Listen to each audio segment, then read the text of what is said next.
Welcome back to Byzantine Reformation, the channel where we talk about Reformed theology, particularly in dialogue with the East. So one of the things that I've been thinking about a lot recently is this whole issue of church splits, and something that it's really just assumed that that's endemic to Protestantism, and that's the reason why we have that is because of sola scriptura. At the core of our doctrine is basically everybody gets to be their own pope, and even no matter how you try to get around that, the end result is still basically the same. And so this idea being that Protestants have split off into endless thousand number of denominations, whereas the Orthodox Church has stayed almost entirely pure or very clear in its continuity. Now, the rebuttal to that is oftentimes that, well, Orthodoxy has had a bunch of splits as well, but sometimes that's done from either kind of ignorance or not a good faith disagreement. Like, for example, saying that, well, the fact that there's a Romanian and a Greek church is clearly a schism, which is obviously nonsense because those are two national churches in full communion with each other.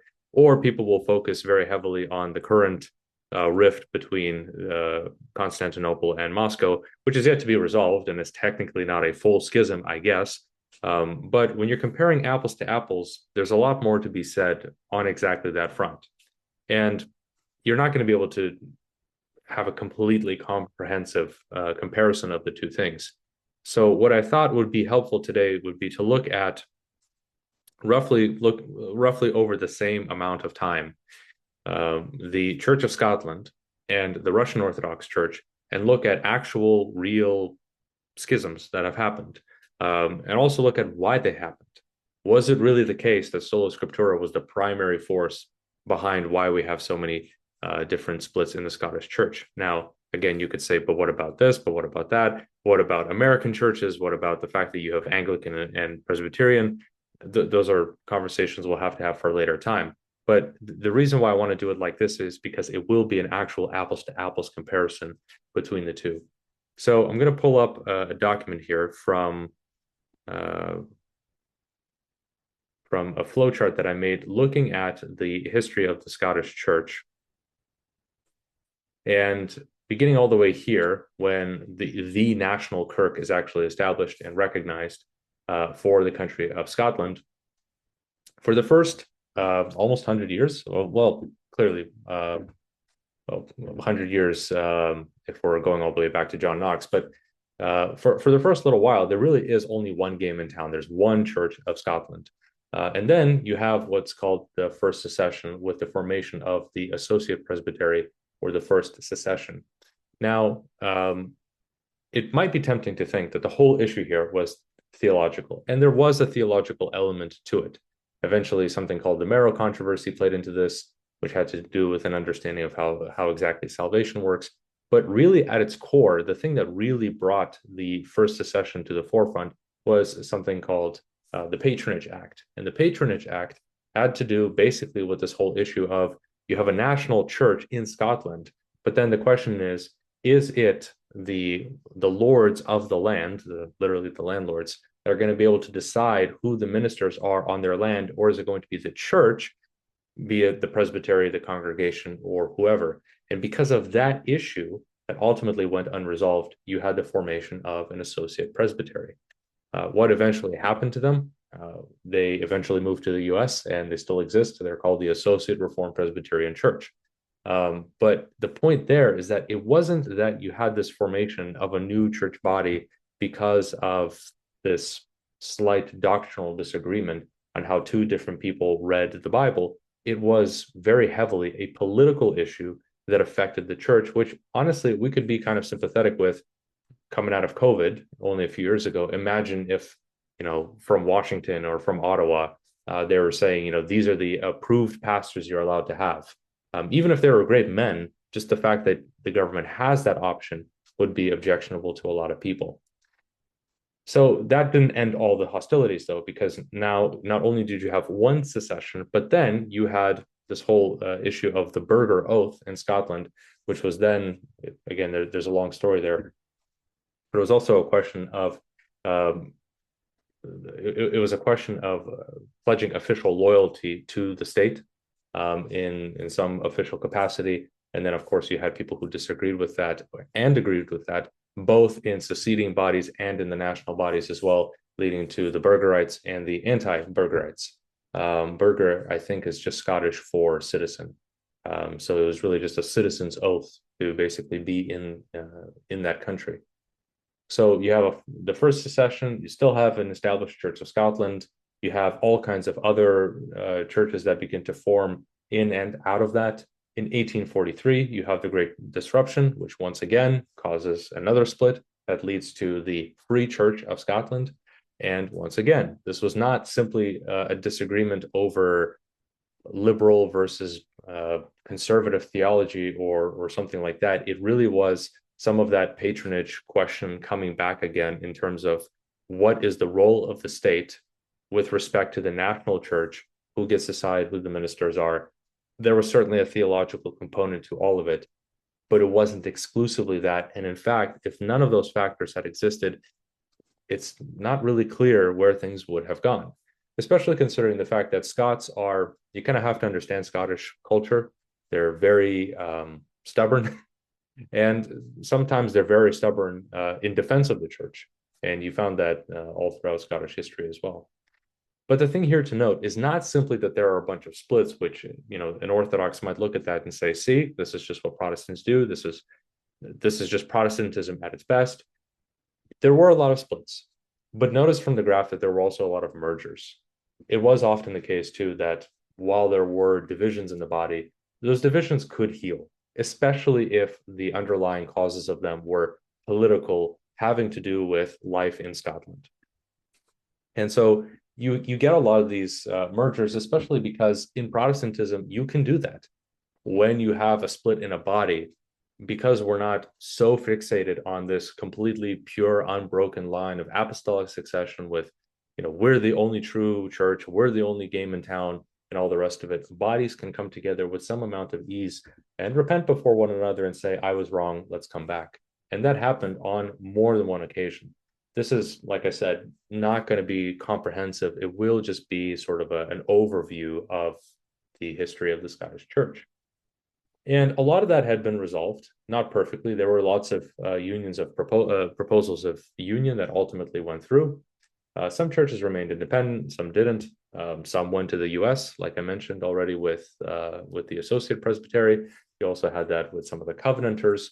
And so by the time you get to the modern era, you have the Church of Scotland, which you see here. Of course, there is a mainline Scottish body that still continues. And I don't want to downplay any theological disagreements and say that none of that has to do with the continuing splits and divides. Not everybody that joined back into the mainline body, not everybody within a body that rejoined the mainline did so. But the point is that you have a national Church of Scotland, you have a united Free Church, you have the Free Church of Scotland, the Wee Frees, and then in 2000 the Wee Frees also divided on over, as far as I understand, what was basically a disagreement on how a disciplinary case was handled. And so again, you can make that theological, but strictly speaking, I don't think it is. Is this situation perfect? No, I don't think any Presbyterian looking at this is happy that this happened. This is also not even all the bodies that exist in Scotland. There are all kinds of other Presbyterian churches, possibly some micro denominations that nobody's heard of. But the point is that here's the history as it stands. There have been divisions. There have been a lot of mergers as well. And some of the most enduring and most famous ones had, at least as a core reason for why it happened, a church-state problem, a politics problem, not sola scriptura, not a bunch of Scottish people just couldn't agree on how high to hold the cup and communion, or whether or not women should wear head coverings or something like that. So I'm going to stop sharing here for the time being and then pull up another graph looking at the Russian Orthodox Church. And let's see if we can notice any similarities. So we probably don't have to go all the way, this far back to 988 with the baptism of Rus, but by 1589, so roughly around the same time, John Knox at this point, I don't know, would he have still been alive? It's still more or less within John Knox's time. You have officially the establishment of the Moscow Patriarchate, which probably makes it clearer now why I'm comparing these two bodies. And again, for some amount of time, for just under 100 years, you had one clear, unambiguous Russian Orthodox Church. And then something really interesting happens around the 1650s, and you have the so-called Nikonian reforms. Nikon was the patriarch of the Russian Orthodox Church. And what he realized was that the liturgy of the Russians was slightly different from the liturgy of the Greeks. And a lot of that had to do with basically how exactly you cross yourself. Do you do it with two fingers? Do you do it with three fingers? Is one finger bent, or are they both more or less straight? Stuff that to us would seem maybe completely trivial. If you're Orthodox, maybe not. But the point is that it really kind of sounds like one of those things that is very specific. But to people within the Russian Orthodox Church, this was no small issue. This was basically a life and death salvation issue because you're now tampering with the liturgy and you're just not allowed to do that. And so what happened was you had a number of people who disagreed with that, and they schismed off from the Russian Church, and they became known as the Old Believers. Now, that history is actually really interesting and really complicated. It was spearheaded by Bishop Avvakum, which is just Habakkuk in Russian. He was really persecuted quite heavily, both by the church and by the state. And to this day, he's not entirely a fringe figure in Russia. He's actually quite well liked, well celebrated. Obviously, not a saint in the Russian Orthodox Church or anything. And he himself was a bit of a character. He advocated for some truly shocking things to be done to the Eucharist of the established church because it was a false liturgy and a false church. But at this point, you might look at the Old Believers and say to yourself, well, why should we be concerned with them? They're just schismatics. They're just people who decided that they knew better than the established church. And so why are they even relevant or important? We'll get to some of the downstream effects of that later. But first of all, one of the big reasons why the Old Believers maybe shouldn't be dismissed quite that simply is because the Old Believers were right. It really was the fact that it was the Greeks that had innovated, and the Russians had kind of accidentally kept the more original liturgy. And also consider the fact that with respect to these liturgical questions, there really was a lot of symbolism that people cared about deeply, right? The reason why it mattered whether or not the finger was bent was because it had to do with this hypostatic union, representing whether or not Jesus basically condescended down to become man. The 2 versus 3 issue was also really important in that way. And so when we as Protestants are basically assured that the escape hatch around sola scriptura and all the chaos that it inevitably causes is the historical liturgy, which sola scriptura is just a bunch of people deciding on their own what the Bible means. The liturgy is different. Well, clearly not, because people will have a different memory, they'll have a different understanding, they'll have a different grasp of the history. And some of those people, sure, will be lay people, but some of them will be a bishop who feels quite strongly that you are making unnecessary and illegitimate reforms to the worship of God. And so this led to the formation of the Old Believers. Now, the Old Believers, as often happens in these cases, had their own debates and eventually split as well into the Popovtsi and the Bespopovtsi. So the Bespopovtsi are a little bit easier to kind of wrap your mind around. Basically, well, if we have been separated from the mainline body in this way, do we have valid priests? Were the people that ordained our priests even real? What do we do with that? And so they basically have quite literally a me and my Bible Russian Orthodoxy with no priests, obviously no sacraments, no baptisms, no Eucharists. And they exist in surprisingly large communities, not just across Russia, but in Brazil, all over the world, in non-negligible quantities.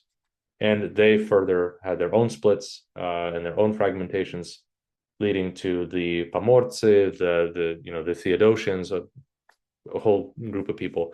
Theodosians, as far as I recall, were the people that were basically against marriage in principle.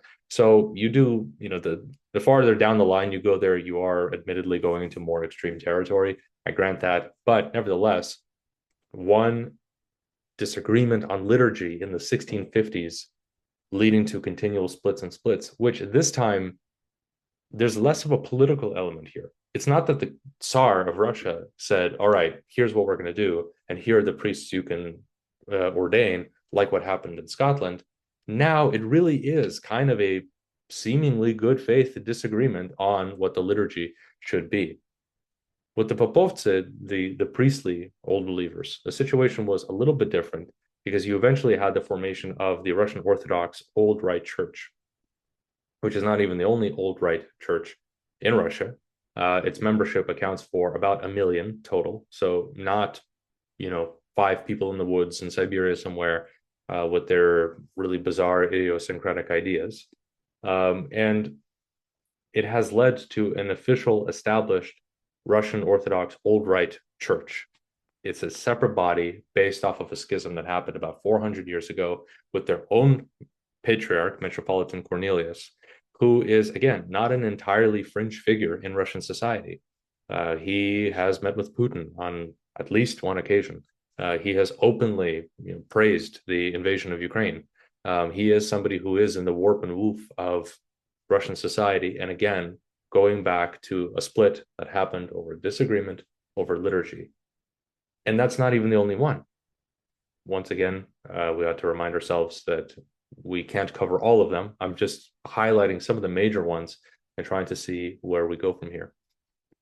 Another major split that happened in the Russian church happened in the 1920s with the arrival of communism in the church. Now, this one you could argue was a little bit, closer to that kind of patronage act situation in Scotland, because it was this question of, well, we're not going to be able to get rid of the Russian church entirely. We can get rid of some people, but we will keep a couple of, quote unquote, useful idiots in the country because it is still a part of our history. And so there was, at least as was perceived by some Russian Orthodox, a capitulation to the government. And that became known as the heresy of Sergianism. And so throughout the time of communism, there were those who felt the Russian Orthodox Church was entirely illegitimate.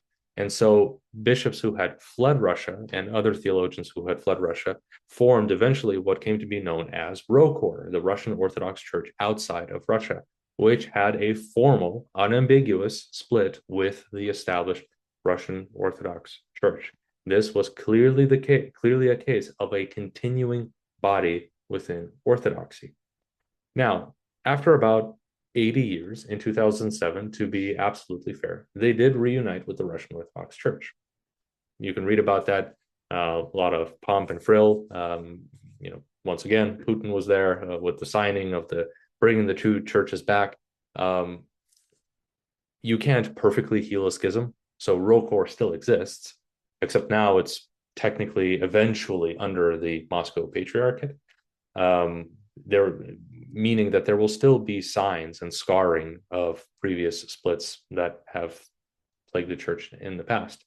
But another thing to consider here is that reunion wasn't perfect, because if the whole issue with why we have a continuing body is because of the heresy of Sergianism, then that group that rejoined the Russian Orthodox Church felt like that hadn't been properly addressed. It hadn't been fully resolved. They felt like there still was way too much influence of the government in the Russian Orthodox Church. And so while it is, I suppose, commendable that the reunion happened, A, not only is it rare, but B, because not everybody rejoined, then you continued to have these various splits that have now gone down into various ROKOR groups, various Russian true churches, various Russian genuine Orthodox churches that have split and continued and actually spread across many different places, including in the United States. And in fact, then have consecrated their own national, true continuing churches elsewhere, like the Latvian Orthodox Autonomous Church, so on and so forth. And again, this is just looking at the Russian church. We haven't even touched the old calendarists. There are so many other things that we could talk about. And again, you could look at this and say, well, these are just a bunch of schismatics. These are just people that think they know better than the true church. And here you go. But again, the thing that we as Protestants are assured of will prevent splits like this is the fact that you have a church with apostolic succession, with an understanding of its history and its liturgy, and church canons that help to keep everything together. When you look at, for example, his name escapes me off the top of my head, but he's the Bishop of Denver in the Genuine Orthodox American Church, the GOAC. When he's talking about why somebody like Patriarch Bartholomew is not a real patriarch, or why Seraphim Rose is not a real saint and all the rest of it, he keeps going back to the canons. He keeps saying, our canons say this, and this is what happened over here. Our canons say that, and that's what happened over there. It's a good faith disagreement about the canons, the one thing that is supposed to be keeping everything together.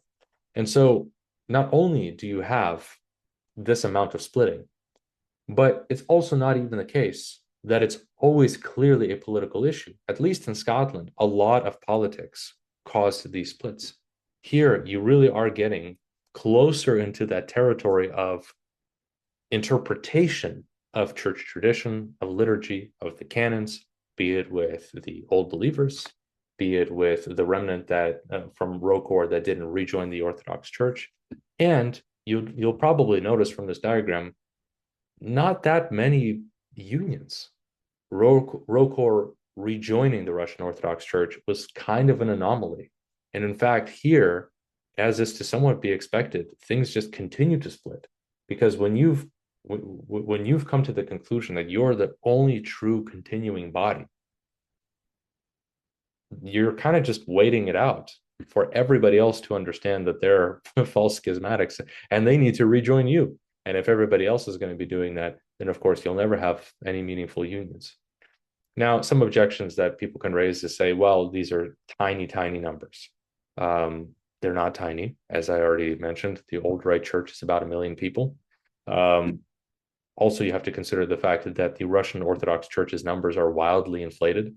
When people say that it's 100 million people in the church, those are basically just the number of people that have been baptized.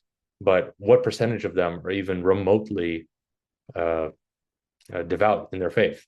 Estimates range from about 3 to 7%. I like to be very charitable and go, let's say all the way up to 10. That's about 10 million people. And if there's 1 million old rite, if there's a million old rite Russians, never mind all of the other groups that exist, never mind all of the other splits that have happened in all the other much smaller communities. There is a Serbian true Orthodox Church. There is a Romanian true Orthodox Church, a Greek one, so on and so forth.